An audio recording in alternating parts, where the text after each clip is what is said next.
बेलापुर गांव में आत्माराम और उसकी पत्नी गायत्री रहते थे। गायत्री चाय की बड़ी ही शौकीन थी। जैसे ही बारिश का मौसम आता तब तो वो बस हर वक्त चाय की रट लगाती रहती। उसका पति आत्माराम मेहनत मजदूरी करके कुछ पैसे कमाता था। गायत्री घर संभालती थी, लेकिन वो चाय की इतनी शौकीन थी कि घर में राशन हो ना हो, लेकिन चाय बनाने का हर सामान हर पल उसके घर में रहता था।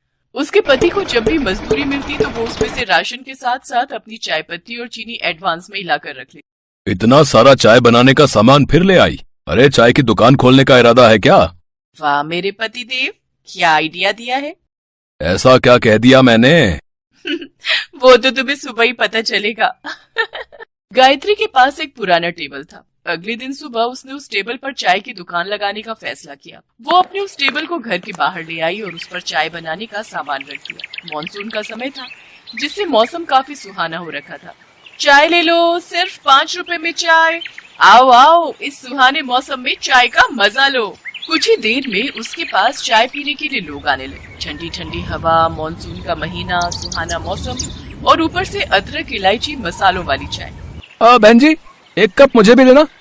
ऐसे ही देखते सुबह से दोपहर हो गई। आत्माराम गुस्से में बड़बड़ाता हुआ बाहर आया। सारा दिन बस लोगों को चाय ही पिलाती रहोगी या घर में खाना भी बनाओगी? हाँ तो कौन सी आफत आ रही है? दिख नहीं रहा बीवी बिजनेस कर रही है, खुद ही जाकर बना लो खाना। लेकिन मेरी माँ, बनाऊं किसमें? चूल्हा तो तुम हथिया कर बैठी हो। अरे हाँ, मैं तो भूल ही गई थी। अच्छा, आज मेरा काम का पहला दिन है, परेशान मत करो। खाना अब सीधा रात को ही खाना, तब तक इस चाय से ही काम चलाओ। लो, एक कप चाय पियो। नहीं पीनी है तुम्हारी चाय। हे भगवान, मैं क्या करूं इस औरत का। काश कि कोई चाय देने वाला पेड़ होता जो सारा दिन बस चाय ही देता रहता। शाम को जब ग्राहक आने बंद हो गए तो गायत्री ने चूल्हा अंदर ले जाकर रख दिया और उसमें खाना बनाने लगी। साथ ही उसने चाय के पतीले में बची हुई थोड़ी सी चाय को अपने घर के आंगन में लगे पेड़ की जड़ों में डाल दिया। सुबह जब गायत्री आंगन में झाड़ू लगा रही थी तो उसकी नजर उस पेड़ पर गई। अरे, एक रात में इस पेड़ पर इतने फल कैसे लग गए? कल रात तक तो इसमें कुछ भी नहीं था। तभी वहाँ आत्माराम भी आ गया। हाँ, इसमें तो बहुत सारे फल लगे हैं, चलो एक तोड़ कर देखते हैं। आत्माराम ने फल तोड़ा तो उस फल में से चाय निकली। इस फल में चाय? भला ये कैसे हो सकता है? हाँ, चाय, क्योंकि मैं एक जादुई पेड़ हूँ। कल तुमने मेरी जड़ में चाय डाली थी, इसलिए अब तुम्हें हर रोज चाय मिलेगी।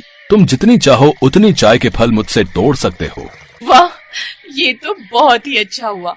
अब हम बिना लागत लगाए ही लोगों को मुफ्त की चाय बेचेंगे और खूब मुनाफा कमाएंगे।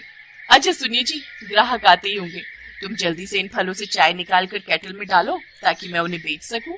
उन्होंने जल्दी से केटल में चाय भरी और फिर गायत्री उसे अपने टेबल लगाकर बेचने लगी। गायत्री बहन, आज तुम चाय चूल्हे पे नहीं बना रही? इस केटल में तो ठंडी होगी ना? नहीं भाई साहब, चाय एकदम गर्म है, बस अभी चूल्हे से उतार कर लाई हूँ। इस चाय में बड़ा ही स्वादिष्ट स्वाद है भाई, है? अब गायत्री के ग्राहक और भी बढ़ गए, क्योंकि जो स्वाद उस पेड़ की चाय का था वैसा स्वाद उन्हें और कहीं नहीं मिला। गायत्री अब खूब मुनाफा कमाने लगी। वो हर रोज सुबह फल तोड़ती और उसमें से चाय निकालकर लोगों को बेचती। एक रोज ऐसे ही रात को बहुत तेज आंधी तूफान चलने लगे और जोरों की बारिश हुई, जिसमें कि उस पेड़ पर लगे सभी फल टूटकर नीचे गिर गए। ये देख गायत्री बहुत परेशान हो गई और रोते हुए भगवान से प्रार्थना करने लगी। हे भगवान, ये क्या, सारे फल तो नीचे गिर गए। अब मैं अपने ग्राहकों को मुफ्त की चाय कैसे बेचूंगी?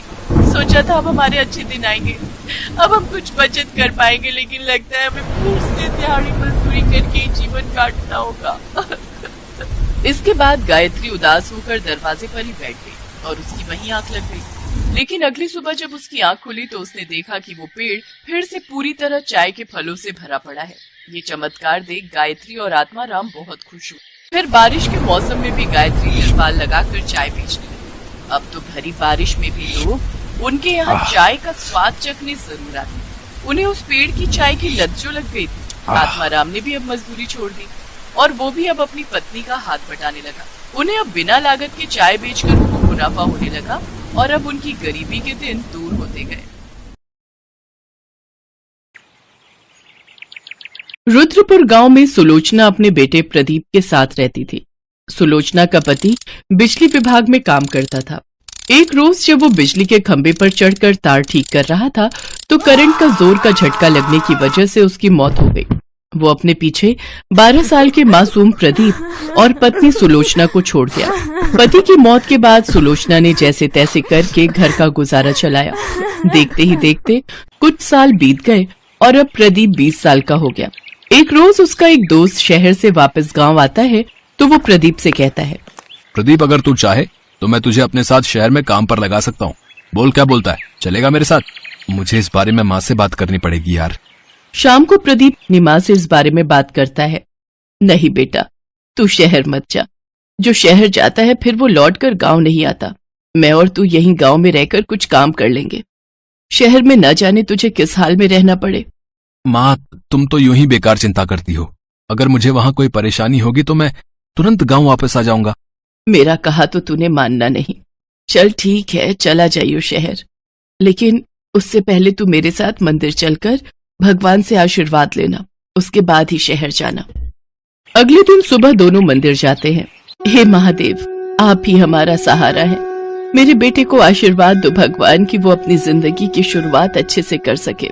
इसके बाद प्रदीप शहर चले जाता है। तकरीबन 2 महीने बाद प्रदीप का दोस्त दिनेश किसी काम से शहर से गांव आता है तो वो सुलोचना से मिलकर कहता है, काकी, प्रदीप को शहर में नौकरी मिल गई और वो बिल्कुल ठीक है। उसने कहा है कि आप उसकी बिल्कुल भी चिंता ना करें। ये बात सुनकर सुलोचना बड़ी खुश होती है और मंदिर जाकर शिव जी के आगे प्रसाद चढ़ाती है। इसी तरह वो हर रोज मंदिर जाकर शिव जी से प्रार्थना करती रहती।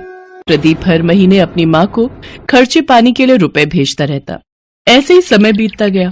प्रदीप को शहर गए 1 साल बीत गया, लेकिन पिछले 2 महीनों से न तो उसने पैसे भिजवाए और न ही उसकी कोई खबर आई। ये देख सुलोचना चिंता में पड़ गई।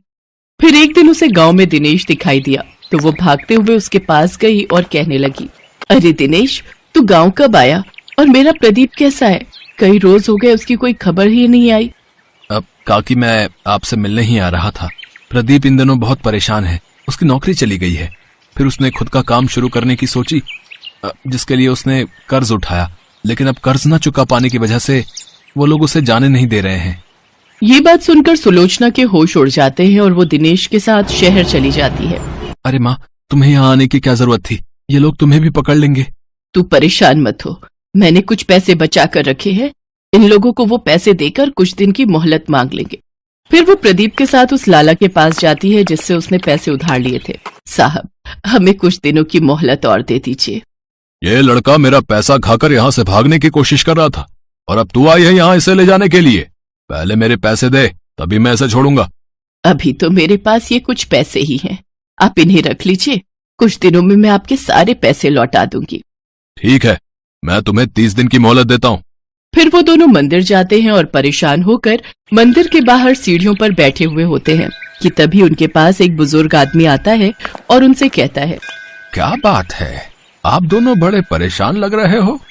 इसके बाद सुलोचना उसको सारी बात बताती है। तुम दोनों परेशान मत हो, अपने भोले बाबा बड़े दयालु हैं, वो सब ठीक कर देंगे। मैं इस मंदिर के बाहर कई सालों से पकोड़ों का ठेला लगाता हूँ, लेकिन अब मेरी उम्र हो गई है और अब मुझसे ये संभलता नहीं। अगर तुम दोनों चाहो तो मेरे ठेले पर काम कर सकते हो।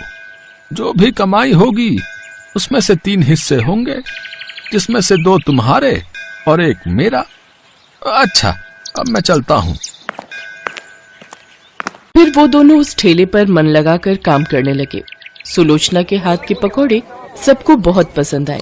उनके ठेले पर काफी भीड़ रहने लगी, जिसके चलते उनका काम खूब अच्छा चलने लगा। कुछ ही दिनों में उन्होंने उस मंदिर के पास ही एक छोटा सा घर किराए पर ले लिया। इसी बीच मंदिर के बाहर कुछ गरीब आते थे जिनका पकौड़े खाने का बड़ा मन होता, लेकिन अपनी गरीबी के कारण वो उसे खरीद नहीं पाते। उन लोगों को सुलोचना बिना पैसे लिए मुफ्त में पकौड़ी चटनी खिला देती थी। ऐसे ही 1 महीना बीत जाता है। तभी उस ठेले का मालिक, वो बुजुर्ग आदमी, उनके पास आता है और कहता है, अरे भाई, हमें और हमारी पत्नी को भी तो पकौड़े खिलाओ, वो भी चटनी के साथ भाई। हाँ, अभी लीजिए।